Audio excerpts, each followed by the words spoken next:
Садыр Жапаровду кыйнаган үчүн Фарид Ниязов абактан чыкпай атабы. Ушундай. Садыр Жапаровду камакка алуу кыйноо сценарийлерин түзгөн Фарид Ниязов болгон. Ошон үчүн камактан чыкпай атканы каңкууланды. Атамбаевдин доорунда бул кишинин амири менен далай көмүскө иштер жасалганы ырас. Тагдыр жазасы алыс кетпей учурда кыйла эзилүүдө. Таба эмес тообо. Бирөөгө ургатсаң акыры өзүң түшөсүң деп кыргыз эли бекер айтпаган тура. Эмесе азыркы бийликтеги ачендиктер да өткөн чактагы кеселдерден сабак алышса, чыртыя беришпей. Маалымат булагы Арба Кейжи. Эл чындыкты билсин. Төрөбай Зулукаровдон кутулган Алтынбек Сулаймановдун көңүлү куунак. Атамбаев менен Жээнбековдун бийликтеринин учурунда Төрөбай Зулукаров ноокатта өзүн хан сезип, Алтынбек Сулаймановго үстөмдүк жасап кысым кылып келгени саясий чөйрөгө белгилүү эле. Өзгөчө шайлоолордо күн көргөзбөй калчу. Ал эми ноокаттагы жергиликтүү чиновниктерди Зулукаров менчигинде эле алмаштырып, эң башкысы республикадагы кадр саясатын каалагандай чечип келгенин жашыра албайбыз. Миллионерге айланып өлкөдөгү таасирдүү адамдын катарына кирип калган. Бийлик акыры былгын чыгарып камап тынды. Баю беренеси менен Төрөбайдан мүшөк доллар байларды кустурса керек. Мындай шартта Алтынбек Сулаймановдун көңүлү куунак кичи мекени Ноокат районунун позициясын оңдоп келаткан шайлоого чейин ирденип алат да кырак саясатчы болуп калбадыбы? Булак Арба Кейжи. Эл чындыкты билсин. Улукбек Марипов Сосновка пунктуна күтүүсүз барып коррупциялык иштерге күбө болду. Кыргыз Республикасынын министрлер кабинетинин төрагасы Улукбек Марипов Чүй облусуна жумуш сапарын жүрүшүндө Сосновка транспорттук көзөмөл пунктунун ишин пландан тышкары текшерди. Бул тууралуу министрлер кабинетинин басма сөз кызматы билдирди. Министрлер кабинетинин башчысы транспорттук көзөмөл пунктунун жана салмак көлөмдүү контроль тутумунун иши менен таанышты. Маалыматтык тутум көрсөткөндө эртең мененки саат 8ден тарта 29 унаа өткөн, бирок 17 унаа гана каттоого алынган. Салмак көлөмдүү контроль тутуму иштебейт. Биз транспорт каражаттарын кыймылынын ачыктыгын жана толук эсепке алынышын камсыздоо максатында транспорттук көзөмөл пункттарындагы автоматташтырылган маалыматтык тутумун толук кандуу иш алып баруусуна жетишүүбүз керек, деди Улукбек Марипов. Булак медиа центр. Эл чындыкты билсин.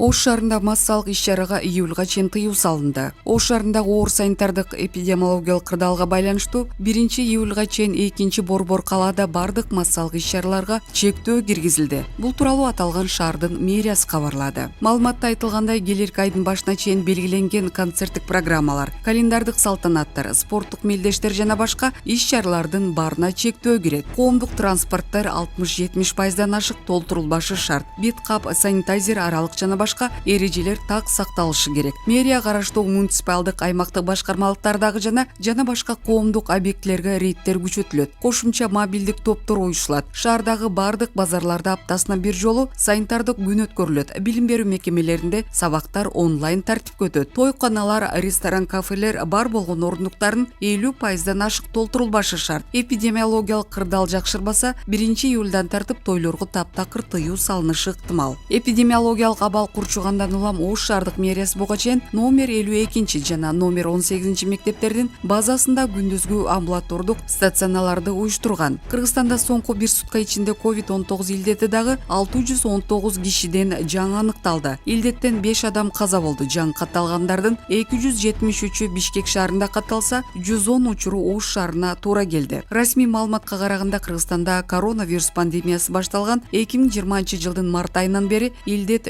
109.812 кишиге жукту. Анын 102.314 айыкканы айтылды. Вирустан жалпы 1881 адам кайтыш болду. Булак Азаттык. Эл чындыкты билсин.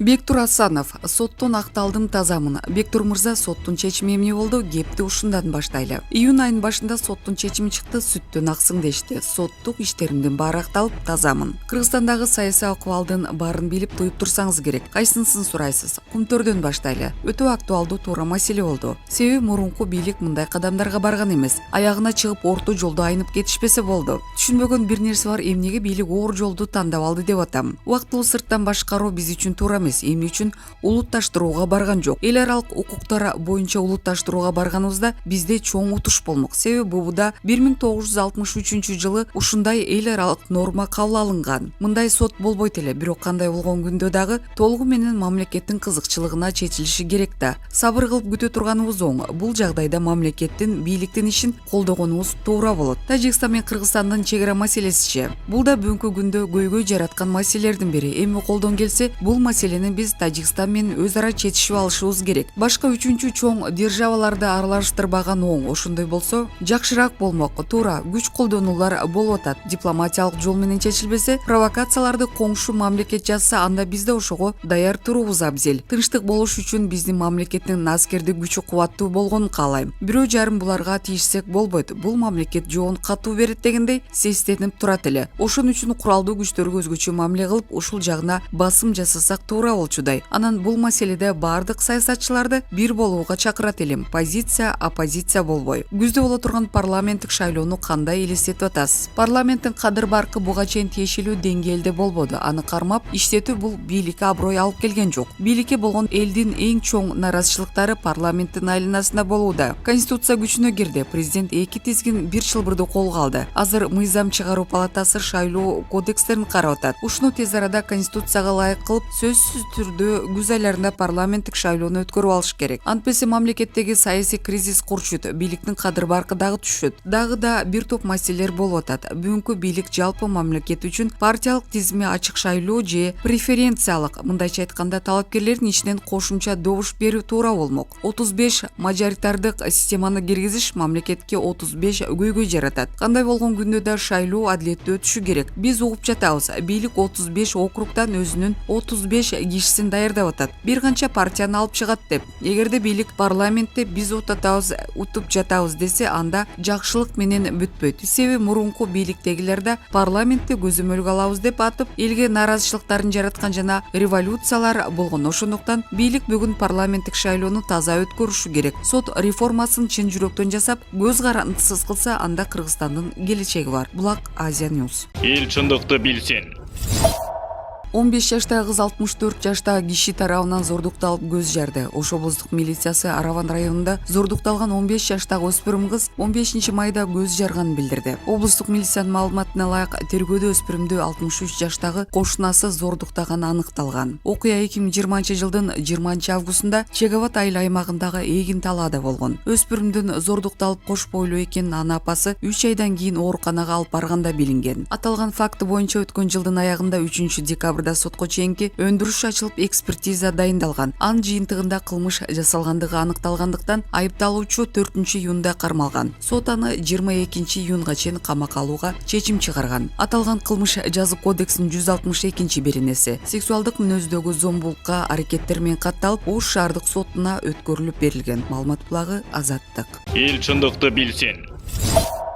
Путин мен Байдендин жолугушусуна байланыштуу Женева асманы убактылуу жабылат. Швейцария бийлиги Орусия жана Америка Кошмо Штаттын президенттеринин жолугушусуна байланыштуу Женева шаарынын асманын жабат. Бул тууралуу дүйнөлүк басылмалар жазышты. Маалыматка ылайык, Женева шаарына чектөөлөр 15-июнда саат 08:00 баштап күчүнө кирип 17-июнда саат 17:00 чейин уланат. Бул Женевадагы эл аралык аэропорттун коммерциялык учууларга тиешеси жок деп айтылат өкмөттүн билдирүүсүндө. Ошол эле учурда Швейцариянын аба күчтөрү аба экендигин көзөмөлдөөнү күчөтөт. Мындан тышкары Женева шаарынын борбордук бөлүгүндө унаалар гана эмес, адамдардын жөө жүрүшүнө тыюу салынат. Владимир Путин менен Джо Байден 16-июнь күнү Швейцариянын Женева шаарында жолугушат. Маалымат булагы Назар News. Эл чындыкты билсин.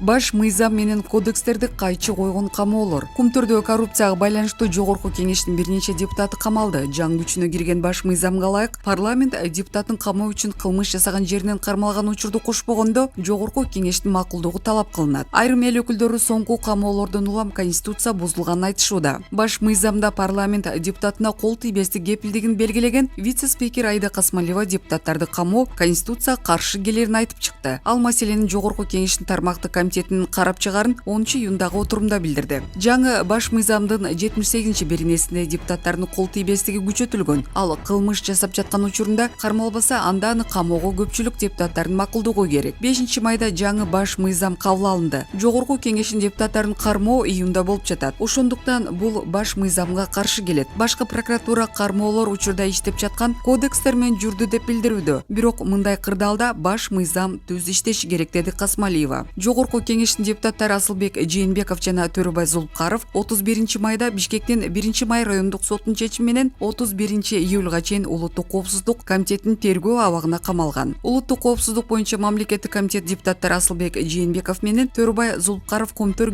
коррупциялык иштерге байланыштуу жаза кодекстин 319-беренесин коррупция негизинде кармалышканын маалымдаган. Булак Азаттык. Эл чындыкты билсин. Адахан Мадумаров душмандар парламентте өкмөттө отурат. Душмандар Кыргызстандын ичинде мындай пикирин Бүтүн Кыргызстан партиясынын лидери Адахан Мадумаров социалдык экономикалык багытта өткөн тегерек үстөлдө билдирди. Анын айтымында Кыргызстан азык-түлүк менен камсыз кыла албайт. 2-3 тегирменчи Кыргызстандагы бүтүндөй дан эгиндерин сепкен дыйкандарды жок кылды. Анын айынан биздин буудай өндүрүү тармагы Россия Казакстандын дыйкандары менен атаандаша албай калды. Душмандарды сырттан издебеш керек. Душмандар парламентте өкмөттө отурат, өз кызыкчылыгын коргоп. Биз азык-түлүк коопсуздугу менен камсыз болгон эмеспиз, деди Мадумаров. Булак Медиа Центр.